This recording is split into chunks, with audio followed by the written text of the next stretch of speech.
チャンネルへようこそ。イエーイ。今日はですね、とうとう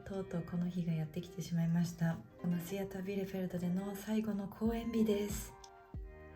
もうね、明日からはもう夏休み始まってしまうので、本当に今日が最後のお仕事ということで、今朝最後のトレーニングがあったんですけど、ものすごくエモーショナルになってしまって、なんか8年間の思い出がバーッと頭の中に巡って涙をこらえるのに必死でした。この間、ダンスの公演の最終公演は終わってしまっているので、今日はですね、モビディックという白いクジラの作品なんですけど、この作品を演劇の方たちとの共同舞台になります。舞台裏も載せてあるので、そちらぜひ見てみてください。みんなで最後の舞台共有できることをとても嬉しく思います。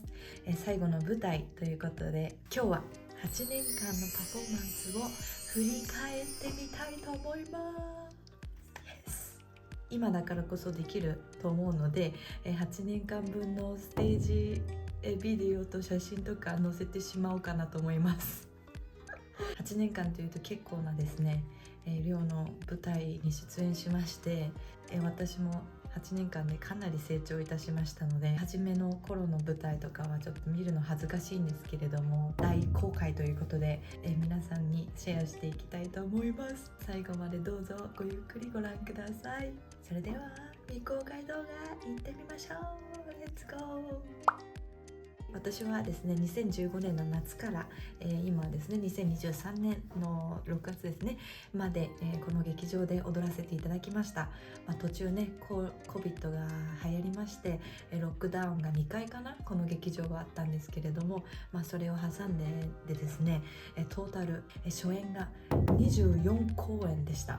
そのうちの4つが違う部門の方々と一緒にシェアさせていただいた公演になります。こんなにねですね多くの初演をこの劇場で、できたこと本当にすごいなと思って、今こうやって数えてですね見てみたんですけど、ものすごい量でびっくりしました。部門形式に紹介していきたいと思います。一番心に残ったソロ、部門ですね。3年目にやりましたロミオとジュリエットになります。ずっと憧れていた音楽でもあるので、バレエダンサーじゃないからね結構諦めてたんですよ。しかも生演奏でできたあの感動は本当に今でもすごく覚えています。一番最後のソロ、しかも水で踊るんですよ。そのソロが一番心に残っています。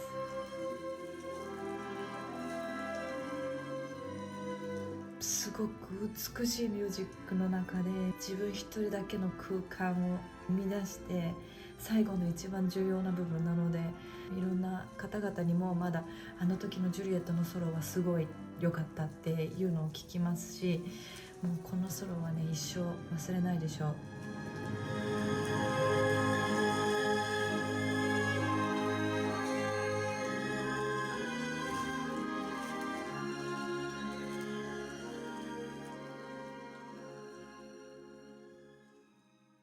夢が叶った部門、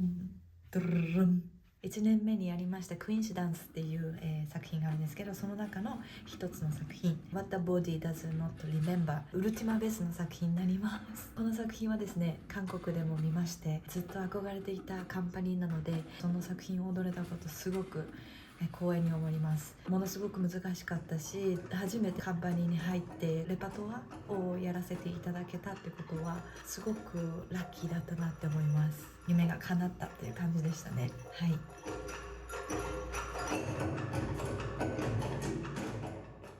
危ない経験をした部門、私の4年目になりますね。ボーヘアビアコメンの作品です。作品の中で鉄のテーブルがこう回ってて、その中をこうくぐり抜けるっていう、のがあったんですね。この事件が起きたのはハーペイアインズで、初めての照明で初めての場所で衣装もつけて、結構自分も緊張してたのもあるんですけれども、タイミングがずれましてですね、私とテーブルがゴッと、はい痛い衝突しまして、なんと鉄のテーブルの足がこう曲がったっていう。最初その時ですね、ごめんなさい、もう一回やらせてくださいって言ったのを覚えてるんですよ。でもこう足を見た途端にあーってなって意識がなくなったっていうか遠のいたっていうか膝のですね下の部分をカットしました。大怪我だったのでステージ上でこう倒れて膝をねこうキュッて締めて、でなんか大丈夫です大丈夫です大丈夫です大丈夫ですっていうのをすごい思ってて、あとは痛さが結構来て、その後痛い痛いって友達の手こうギュッて握りしめたのを覚えてて、そしたらもうなんかみんなで救急車救急車みたいなバーバーってこうわかりますか、なんか全然意識がない中でこう人がバーってこの周りで動き回る感じで、それも気づいた時には救急車のこの寝るベッドに寝されてて、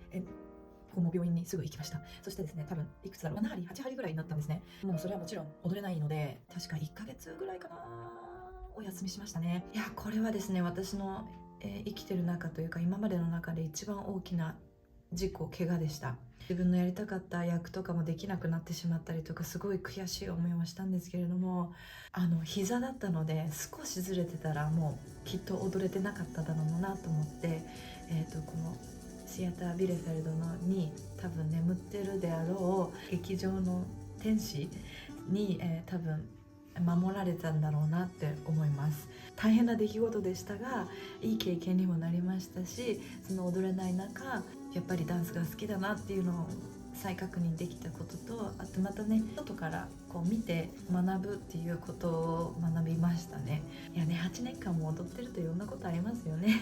はい、劇場ダンサーになってよかったなと思った作品部門です。ドロン。これは2つあります。1つ目Geschichten, die ich nie erzählte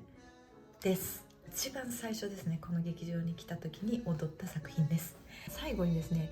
水で踊るんですよ。さっきもねロミオとジュリアで水で踊ったっていうんですけど、一番最初に水で踊ったのはこの作品になりまして、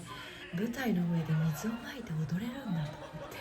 シューってこう滑ってくんですよ。やっぱ大きい舞台だとこういうこともできるんだなとすごく思いましたね。でもう一つはですね、ブラックライダーっていうミュージカルの作品で、アクターの人たちと一緒に、やった作品になります。この中でですね、バンジージャンプのシーンがありまして、はい、すごく楽しかったです。これもね上からこうロープでつながれてて、こうビヨンビヨンってやりながら踊るシーンなんですけど、こういうのはできるのはね舞台ならではなので、いつもできないような、仕掛けというか本当に楽しかったです。あの感覚は今でも忘れられません。楽しかったです。チャレンジ性の高かった作品部門2年目にありましたステーブル、シャロン・フリットマンさんの振り付けでございます。シャロンさんの振り付けはねですね、今年もやりましたフェアコーパート、舞台裏でもご覧いただきますが、私はね最初、コンタクトっていうのがすごく苦手だったので、このシャロンさんのコンタクトワークのテクニックというか彼の、ムーブメント言語に出会ってガラッとコンタクトについての考え方が変わりました。ものすごく難しかったけど一人ではできないムーブメントを生み出せるのってやっぱり素敵だなって思いました。それからですねもうやっぱりコンタクトがすごく好きになりまして、彼とはですねまた将来ぜひ劇場外でお仕事してみたいなってすごい思います。自分のやりたいことに気づいた作品部門、ファストフォワードの中に出てくる、ラリさんの作品になります。ラリさんもですね今シーズンやりましたね、ディシュテレイミア。彼女の作品にはすごく演劇性が高いものがありまして、動きだけではなく自分のパーソナリティを出すっていう部分ですごい強いんですけれども、やっぱりこういう何かストーリー性を伝えられる作品をやりたいなってすごく強く思うようになりました。自分のやりたいことを再確認できた感じでした。ベストミュージック部門ロメオ&ジュリアと、ファイヤーフォーゲル、ファイヤーバールドになります。この2つはですねやっぱりクラシックの作品なのでバレリーナにならなかったら絶対に出会わない作品だろうと思っていたので、この作品をしかも生演奏で踊れたことすごく嬉しく思います。フォイヤーフォーゲルではカシェという悪役、私の一番やりたかった悪役をやらせていただけたのでチャレンジできたなってすごく思います。舞台ってすごいなって思った作品部門、こちらは、3年目にやりました。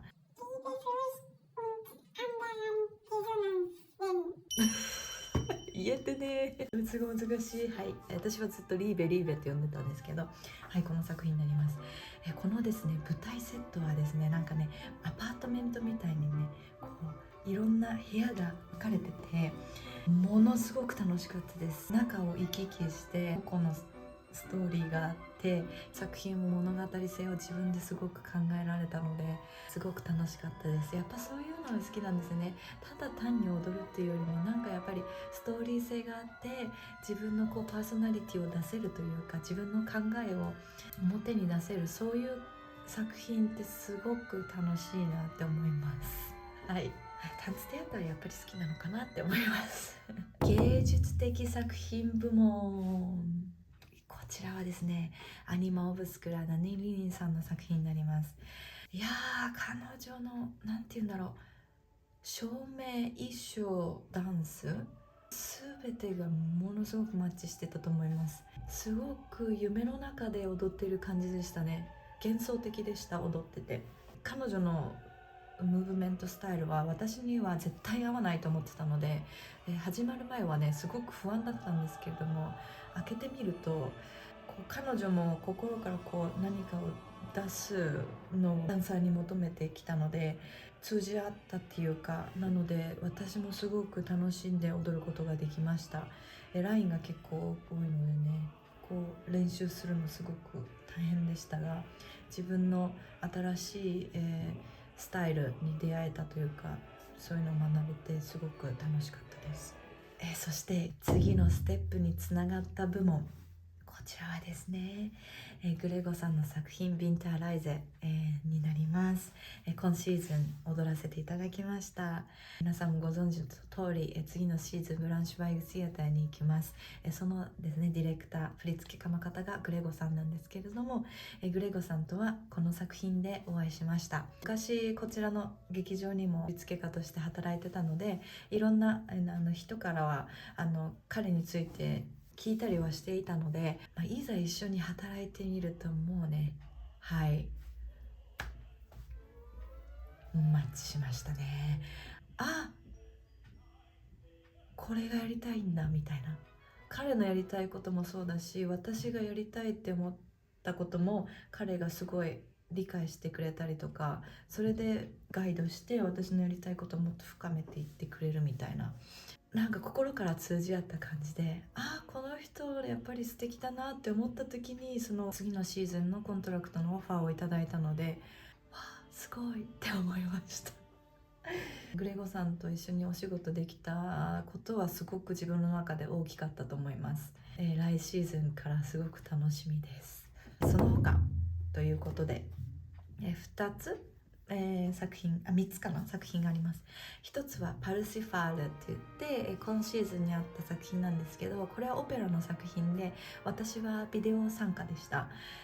水の中で初めて踊りまして、すごく楽しかったです。去年の夏かな、湖に行って、その中に潜りながらやったりとか、いろんなことを繰り返して一生懸命やりましたね。はい、で仕上がりは素晴らしかったです。ワグナーのミュージックなので5時間の作品の中に、何回かこうパラパラパラって出てきたんですけど、素晴らしいオペラシンガーの方々のミュージックとともに私のビデオが流れてて感動的でした。フィードバックもすごく良かったです。そして2つ目の作品はプールスですね。初めて私の彼と共演しました。ステージ上に3人のねギタリストが、立って一緒に共演したので、その一人が私の彼ということで初めて劇場で共演できてすごく楽しかったです。なんか変な感じもしましたね。もう一つはですね、ファビアンさんの作品です。彼ともですねもう意気投合しまして、彼とはまた将来一回お仕事したいなって思う振付家の一人になりますね。最後にベストピース部門、それはクライベイビーです。こちら私ダンサー1人とあと5人、アクターの方との作品で、演劇の作品になります。ジャニス・ジョプリンについての、舞台なんですけれども、こちら一番最後にですね15分のソロダンスの場面がありまして、精神的にも体力的にも大変なソロになります。でも、こんなに自分の限界にぶつかっれたのは初めてで、倒れるんじゃないかっていうぐらいまで自分をプッシュしないといけないソロなので、毎回踊るのも本当に大変なんですけれども、すごい作品に出会ったなって思います。演劇の方々も皆さんも素晴らしい方で、私が尊敬する方々の共演なので、この経験はすごくプラスになりました。歌って演技して、そして最後に大きなソロがあって、ディレクターが私を選んでくれてすごく良かったなって思います。ありがたいです。はい、ということでシェアしたいなと思って動画回してみましたが、いかがだったでしょうか。こんなにも多くの素敵な作品に出会えたこと本当に嬉しいです。そしてこれからどんな作品に出会えるのか、またワクワクするところですが、今日は最後のモビディックということで楽しんでいきたいと思います。それでは舞台、準備に行ってきます。はい、化粧終わりました。今日はですね、最後のエキシビションでもあるので、最後のチェックしたいと思います。お、あと1枚だ。すごい。少しずつみんなにバイバイしていかなきゃいけないので本当に辛いです。朝からもう涙こらえてるんですけど、きっと舞台の上でまた泣いてしまうんじゃないかと思うと申し訳ないんですけど、もし涙が出てしまったらすみません。ということで最後の公演楽しみます。本当この舞台大好きだったのでめちゃめちゃ変な感じです。1年間ありがとう。 So beautiful from here, the view. Your eyes is like shining a bit. Because I got high.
lange hierbei waren, ist es der letzte Abend. Die kommen dann wieder nächste Spielzeit als Gäste, aber es ist in der Ensemble des Theater Bielefeld ist es ihr letzter Ensemble-Mitgliederinnen Auftritt heute Abend. Und deswegen bitte ich einmal Noriko, Tommaso und Andrea. Bravo!1